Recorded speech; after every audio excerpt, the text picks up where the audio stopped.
नमस्कार, अपना बिहार देख रहे हैं आप। आपके साथ मैं हूं शिप्रा झा। बुलेटिन की शुरुआत करेंगे इस वक्त की बड़ी खबर से। बड़ी खबर मोतिहारी से आ रही है। आरटीआई कार्यकर्ता विपिन अग्रवाल हत्या मामले में एफआईआर किया गया है। अज्ञात अपराधियों के खिलाफ एफआईआर दर्ज किया गया है।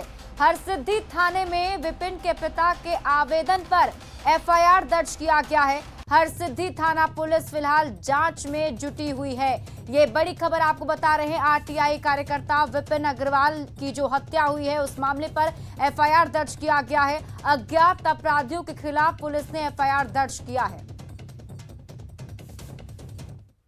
नालंदा में एलिवेटेड रोड बनाने के लिए लोगों के घरों पर प्रशासन का बुलडोजर चला है। बिहार शरीफ के मोरा तालाब में कई मकानों को और दुकानों को तोड़ा जा रहा है, तो कई लोग अपने हाथों से आशियाना तोड़ने में लगे हुए हैं। इलाके के विकास के लिए जमीन अधिग्रहण से हजारों लोग बेरोजगार हो गए। लोगों का कहना है कि यहाँ का जूता और पेड़ा दूर दूर तक मशहूर है।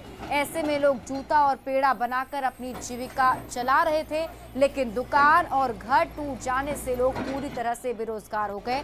इसका जायजा लिया हमारे सहयोगी अभिषेक कुमार। ये मौजूद है नालंदा जिले के मोरा तालाब में, जहां आप देख सकते हैं यहाँ पेड़ा और जूता के लिए प्रसिद्ध माना जाता था। और यहाँ कई ऐसे लोग थे जो जूता और पेड़ा से ही अपने परिवार का उपार्जन करते थे। और यहाँ पर देख सकते हैं किस तरह से जो है ये घर है ये पूरी तरह से अतिक्रमण मुक्त कराया जा रहा है। जो भी है ये जो बख्तियारपुर और रजौली जो रेलखंड 4 लेन सड़क का निर्माण किया जाना है, जिसको लेकर यहाँ एलिवेटेड सड़क का निर्माण किया जाना है, इसी को लेकर आज यहाँ पर अतिक्रमण मुक्त कराई जा रही है। जो भी घरें हैं सड़क किनारे दोनों ओर को उसे अतिक्रमण हटाया जा रहा है। 10,000 लोग बेरोजगार हो चुके हैं। यहाँ के पेड़ा कहाँ जाते थे? यहाँ का पेड़ा अमेरिका तक, सऊदी अरब बहुत लोग ले जाते थे सर। बहुत अच्छी तरह से पसंद, देश विदेश सारी तरफ जाते थे सर, और वहाँ लोग पसंद करते थे। अब तो समाप्त हो गया। जी अब तो सर आप सरकार क्या नीति लाएं। हम लोग चाहते थे कि एलिवेटर रोड नहीं बने, एलिवेटर रोड बन रहा था सर, सब लोग बेरोजगार हो चुके। स्थानीय की दुकान हम लोग का टूट गया सर। कैसे? ये 4 लाइन बनने के कारण बुलडोजर से सब टूट गया है। टोटल दुकान यहाँ से कम 10-15 को 20 को दुकान था मोरा तालाब के अंदर में, वो सभी दुकान टूट गया। हम लोग अब क्या करेंगे, वो तो सरकार पर निर्भर है। हम लोग को कहीं न कहीं दुकान दिया जाए। लोग कह रहे हैं कि सड़क बनाइए, उसका फैसला स्वागत योग्य है, लेकिन एलिवेटेड सड़क ना बनाया जाए मोरा तालाब में।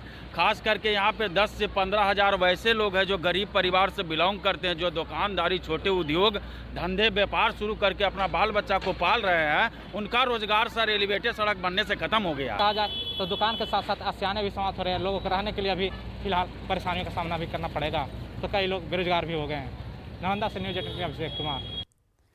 यूपीएससी में बिहार के लड़के और लड़कियों ने इस बार कमाल कर दिया है। एक तरफ जहां बिहार के लड़के ने टॉप किया, वहीं टॉप 10 में 3 बच्चे बिहार के हैं। इस बार बिहार की लड़कियों ने भी कमाल कर दिया है, और इसी में एक है मधुबनी की बेटी रश्मि रानी, जिन्होंने यूपीएससी में 497वां रैंक हासिल किया है। पेशे से इंजीनियर रश्मि ने पटना में रहकर बिना कोचिंग के सफलता पाई है। जैसे ही रश्मि के माता पिता को बेटी की सफलता की जानकारी मिली, वे अपने इमोशन और खुशी को रोक नहीं पाए। पूरा परिवार पहले भावुक हुआ और उसके बाद जमकर भांगड़ा किया और अपनी खुशियों का इजहार किया। ये सफलता है एक बेटी की, एक बिहार की लड़की रश्मि रानी ने यूपीएससी क्रैक किया है, और उसके बाद उनके परिवार वालों की खुशी देखने बनती है। माता पिता भाई बहन सारे लोग उत्साहित और ये नजारा है बिहार की एक बेटी की, जिसको इस बार यूपीएससी में जबरदस्त सफलता मिली है बिहार के लड़के और लड़कियों को। और ये तस्वीर देखकर हम आपको बता नहीं सकते हैं कि मेरी भी स्थिति क्या है, और जाहिर सी बात है एक माँ बाप के लिए इससे ज़्यादा भावुकपन हो भी नहीं सकता है। जी बहुत बड़ी बात है हमारे परिवार के लिए। कुछ इस वक्त कुछ शब्द मिल रहा है कुछ बोलने को? I am speechless. हम उचित शब्द ढूंढ नहीं पा रहे हैं। हाँ। मेरी बेटी ने हमारे परिवार के लिए जो किया है, शब्दों में हम बयान नहीं कर सकते। बहुत बड़ा अचीवमेंट है हमारे पूरे खानदान के लिए। और आपकी बेटी की सफलता में मैडम का कितना बड़ा ज़्यादा योगदान है। नारी शक्ति की सफलता है, क्योंकि हम हमेशा 5 साल से बाहर हैं। इसने संभाला है इसको मानसिक रूप से, और सभी तरह से जरूरत इसको पूरा करके संभाला है। आपका नाम क्या हो सर? राजकुमार। अच्छा राजकुमार जी, मैडम आपको भी बहुत बहुत बधाई कि आपकी बेटी ने आज न सिर्फ आपका नाम रोशन किया बल्कि बिहार का भी नाम रोशन किया। हाँ? जी बिल्कुल। रश्मि जी, अब आप बधाई ले लीजिए। जी जी थैंक यू। कैसा लगा पापा जैसे इंटर किए? और बहुत इमोशनल था, कल से वेट कर रहे थे एक्चुअली। जब से रिजल्ट आया मैं पहले ही बोल रही थी असल में कि आप आ जाओ, बट ही वॉज सर्टन कि 30 के बाद ही आएगा, लेकिन कल जैसे आया तो कल से ही वेट कर रहे थे पापा के आने का। तो काफ़ी इमोशनल मोमेंट था। रिजल्ट की जानकारी सबसे पहले घर में किसको आई? जी मेरे को थी, उसके बाद मम्मी तो साथ में थी, सबसे पहले पापा ही को वीडियो कॉल करके बताए थे। अच्छा। जी जी तो कल से लेकर कल रात में नींद आई थी क्या? बिल्कुल नहीं, कोई नहीं सोया, सो नहीं पाए, बिल्कुल सो नहीं पाए। इनफैक्ट मेरे फैमिली में कोई नहीं सोया, मेरे भैया लोग कोई भी नहीं सोए। अब तो नींद आएगा होपफुली। अच्छा देखिए, इस बार सर बिहार के बेटों ने तो कमाल किया है, बिहार के लड़के ने टॉप भी किया है, लेकिन बिहार की बेटियों ने भी कम कमाल नहीं किया है। सही, बिल्कुल। तो आपकी बेटी ने आज जो मकाम हासिल किया है, इसके लिए आप श्रेय किसे देंगे? आप दोनों को तो जाता ही जाता है, और सबसे बड़ी बात है कि बिहार में रहकर ही तैयारी इन्होंने की है। घर पे रह करके, कोई बिना कोचिंग के किया है तैयारी घर पे। बिना कोचिंग के? जी, मतलब टेस्ट सीरीज वगैरह लिया, बट क्लासेस वाली कोचिंग में नहीं। जी। अच्छा रश्मि, आप क्या करती थी, कहाँ से आपने पढ़ाई की और कैसे सफल थी, जरा हमारे दर्शकों को बताएं। जी मेनली सेल्फ स्टडी पर ही ध्यान दिया। तो अगर आप, मेरा मेन फोकस था कि आप सिलेबस और क्वेश्चन पेपर को सामने रखें, और मेरा वहीं से तैयारी स्टार्ट हुआ, वही डायरेक्शन था मेरा। यूपीएससी में शुभम की सफलता पर पूरे बिहार में जश्न है। शुभम क्लास 2 से क्लास 6 तक पटना के एसटी सेवरेंस स्कूल में पढ़े थे। शुभम की सफलता पर स्कूल के शिक्षक फूले नहीं समा रहे हैं। शुभम की सफलता पर शिक्षकों से खास बात की न्यूज़ 18 संवाददाता रजनीश कुमार ने। यूपीएससी टॉपर शुभम कुमार की सफलता पर जहां पूरा बिहार नाज कर रहा है, वहीं शुभम के स्कूल में भी खुशियां मनाई जा रही है। तो ये देखिए, पटना के एसटी सेवरेंस हाई स्कूल, जहां शुभम ने क्लास 2 से लेकर 6 तक की पढ़ाई की थी, वहां पर चेयरमैन हो या फिर शिक्षक हो, जैसे ही जानकारी मिली कि शुभम पूरे हिंदुस्तान में टॉप कर गया और बिहार के कटिहार का रहने वाला, उसके बाद स्कूल ने पहले जो पेरेंट्स हैं उनको बधाइयां दी, उसके बाद जो शिक्षक हैं एक दूसरे को मुंह मीठा करते हुए नजर आ रहे हैं। तो ये देखिए, स्कूल की तस्वीर दिखा रहे हैं। शुरुआती पढ़ाई यहीं से हुई थी, पटना के कदमकुआं में यह स्कूल है और शुभम यहीं रहकर पढ़ाई किया था। सबसे पहले हम चेयरमैन हैं, उनसे बात करते हैं। सर, कितनी खुशी की बात है कि आपके स्कूल से शुभम ने पढ़ाई की थी?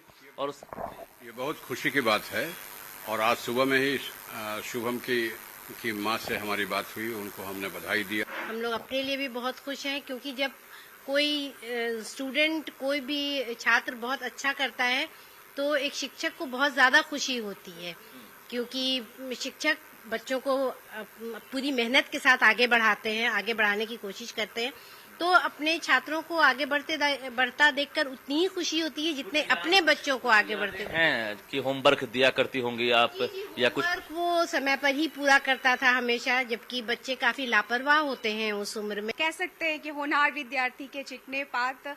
और उस समय मैं रिसेंटली ज्वाइन की थी, क्लास 2 की मैं क्लास टीचर रही वहाँ, और बहुत ज़्यादा कुछ याद तो नहीं है, बट जब अभी आज मैंने सुना कि शुभम, तो थोड़ा सा रिमेम्बर हुआ कि बहुत अच्छे स्टूडेंट थे, और जैसा कि मैम ने कहा कि उनका काम सभी कुछ टाइम से पूरा करते थे, सिंसियर रहते थे, और बच्चों की तरह जैसे बच्चे करते वैसे तो सभी बच्चे करते, बट थोड़ा सा अलग था। निश्चित रूप से आज शिक्षकों को भी नाज है शुभम पर, और ये लोग भी आज उसके पेरेंट्स के साथ साथ शुभम को सलाम कर रहे हैं।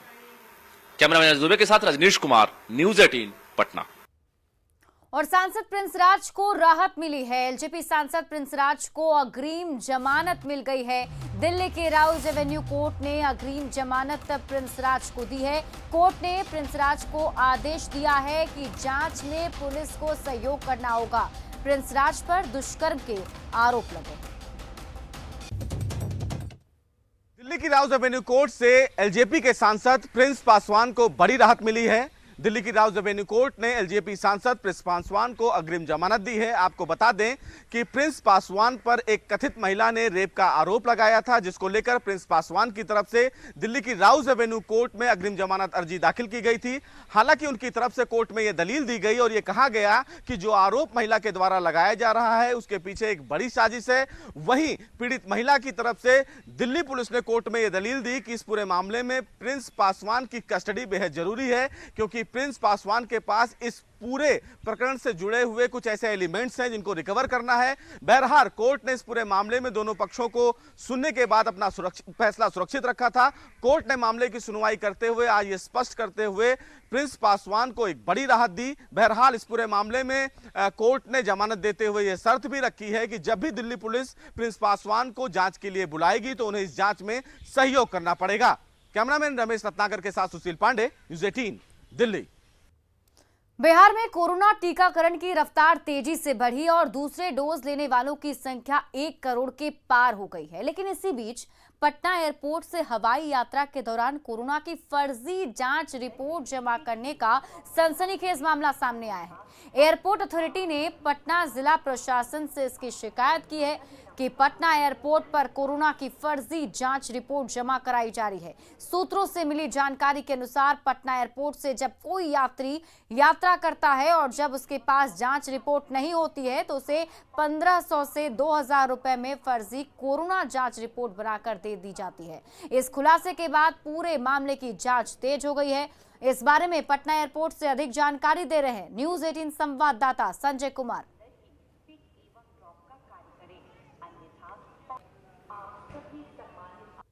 राजधानी पटना के जयप्रकाश नारायण इंटरनेशनल एयरपोर्ट से हवाई यात्रा करने वाले लोगों द्वारा कोरोना की फर्जी जांच रिपोर्ट जमा किए जाने की बात सामने आई है। जो जानकारी मिल पाई है उसके अनुसार पटना में कोरोना का फर्जी जांच रिपोर्ट 20 मिनट में तैयार हो जा रहा है और यह वाकया सामने आने के बाद एयरपोर्ट अथॉरिटी के साथ ही पटना जिला प्रशासन भी हैरान है। दरअसल एक अमृतसर के युवक ने पटना एयरपोर्ट से हवाई यात्रा के दौरान जो कोरोना जाँच रिपोर्ट सौंपी है वह अपने आप में काफ़ी अद्भुत है। मज़े की बात है कि जांच के लिए जो नमूना उसने दिया था वो उसके पटना रहते दिल्ली में लिया गया। रिपोर्ट पर दस्तखत भी दिल्ली के डॉक्टर के हैं, जबकि उसकी जांच रिपोर्ट गुवाहाटी के पैथोलॉजी लैब से जारी की गई है। यह जांच रिपोर्ट जब पटना एयरपोर्ट पर सौंपी गई उसके बाद एयरपोर्ट अथॉरिटी हैरान रह गया और इस पूरे मामले की शिकायत पटना जिला प्रशासन से की गई है। कई एयरलाइंस के प्रबंधकों ने एयरपोर्ट डायरेक्टर को यह RT-PCR जांच रिपोर्ट जो है सौंपी है, जिसके बारे में यह जानकारी मिली है कि यह जांच रिपोर्ट जो है वह फर्जी है और इस शिकायत के आधार पर एयरपोर्ट अथॉरिटी ने पटना जिला प्रशासन को इस पूरे मामले में जांच का अनुरोध किया है।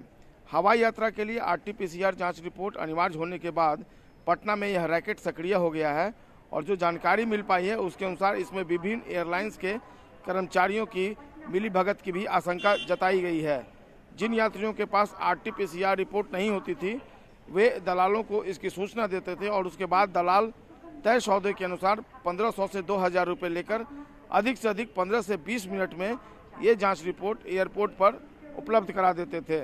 अमृतसर के युवक के मामले की रिपोर्ट जब पकड़ी गई उसके बाद एयरपोर्ट अथॉरिटी में भी खलबली मची हुई है और अब पूरे मामले की जाँच पटना जिला प्रशासन ने अपनी तरफ से कराने का फैसला किया है।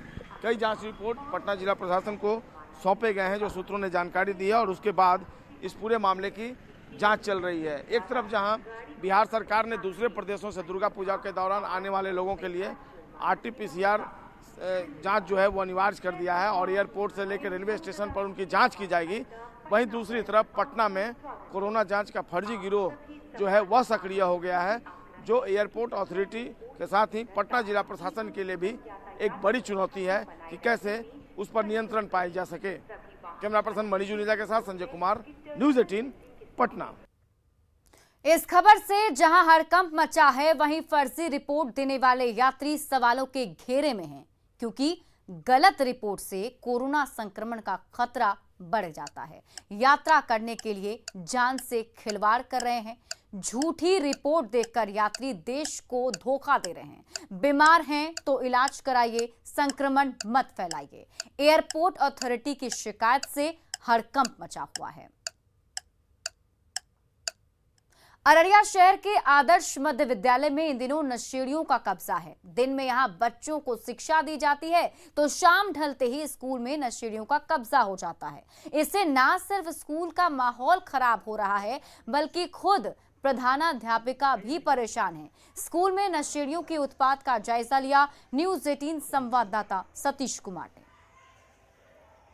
अररिया में स्मैक का जो नशा है वो चरम पर है। तस्वीर में आप देख सकते हैं, अभी हम अररिया शहर के आदर्श मध्य विद्यालय अररिया बाजार में मौजूद हैं और यह स्मैक का जो नशा है अब सड़कों से होते हुए सरकारी स्कूलों के प्रांगण में प्रवेश कर गया है। तस्वीर में आप देख सकते हैं कि यह अररिया का आदर्श मध्य विद्यालय अररिया बाजार स्कूल है और यहाँ पर सिगरेट, ताश के पत्ते और नशे के जो सामान हैं वो यहाँ पर बिखरे पड़े हैं। क्या लगता है कि स्कूल आवर के बाद जो स्मैक का जो नशा करता है वो घुसता है यहाँ? है ना, वो तो बच्चा भरा हुआ रहता है, स्मैक करने वाला बच्चा भरा हुआ रहता है, ताश खेलने वाला रहता है, सियाना सब बच्चा रहता है। विद्यालय का ट्यूबवेल उखाड़ लिया है, शौचालय में ईंटा पत्थर दे करके तब शौचालय करता है बच्चा सब। लत जो फैल रही है वो कितना खराब है? वो तो बहुत खराब है, वो तो बहुत खतरनाक है। वो तो अभी से जो छोटा छोटा बच्चा जो कर रहा है नशा, वह तो पागल हो जाएगा, अपने खुद पागल हो जाएगा, परिवार को भी बर्बाद कर देगा वो बच्चा।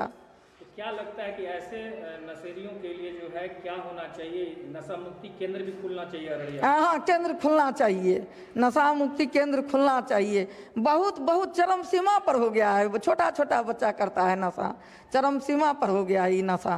आपने देखा कि अररिया के युवा जो स्मैक का नशा करते हैं तो अररिया की सड़कों से जो नशेरियों का जो जमावड़ा है वो अब शिक्षा के मंदिर में रुख कर गया है।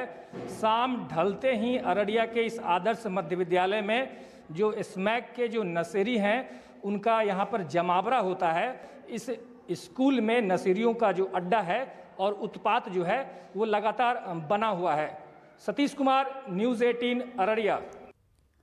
नेता प्रतिपक्ष तेजस्वी यादव ने जातीय जनगणना को लेकर देश के 33 नेताओं को चिट्ठी लिखी है। तेजस्वी यादव ने सोनिया गांधी, ममता बनर्जी, नीतीश कुमार समेत 33 नेताओं को पत्र लिखा है।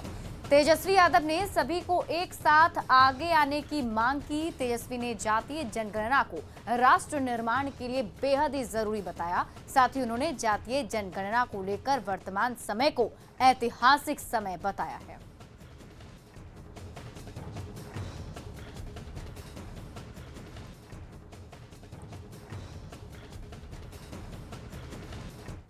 दिल्ली में आज पहला सहकारिता सम्मेलन आयोजित हुआ, जिसे केंद्रीय सहकारिता और गृह मंत्री अमित शाह ने संबोधित किया। अपने संबोधन में शाह ने न सिर्फ सहकारिता के महत्व की चर्चा की बल्कि इसको आगे बढ़ाने का मंत्र भी दिया है। दिल्ली में आयोजित सहकारिता सम्मेलन में $5 ट्रिलियन की इकोनॉमी के लक्ष्य की चर्चा भी अमित शाह ने की और कहा कि इस लक्ष्य को हासिल करने में सहकारिता अहम योगदान देगा। अमित शाह ने कहा कि सहकारिता भारतीयों के संस्कार में है और ये भारत में कभी भी विफल नहीं हो सकता है। यहाँ अमित शाह ने सहकारिता के जरिए सफलता के झंडे गाड़ने वाले लोगों को की भी चर्चा की है। बता दें कि सहकार से समृद्ध के लक्ष्य को रखकर बनाए गए सहकारिता मंत्रालय का ये पहला सम्मेलन है, जहां देश के सभी प्रमुख सहकारी समितियों के प्रतिनिधि दिल्ली में एक ही मंच पर आए और सहकारिता पर अपने अनुभव को साझा किया।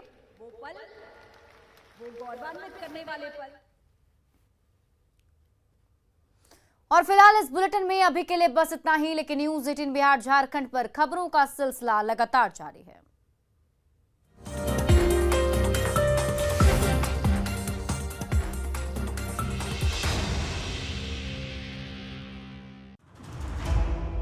बाढ़ में जब जिंदगी बेबस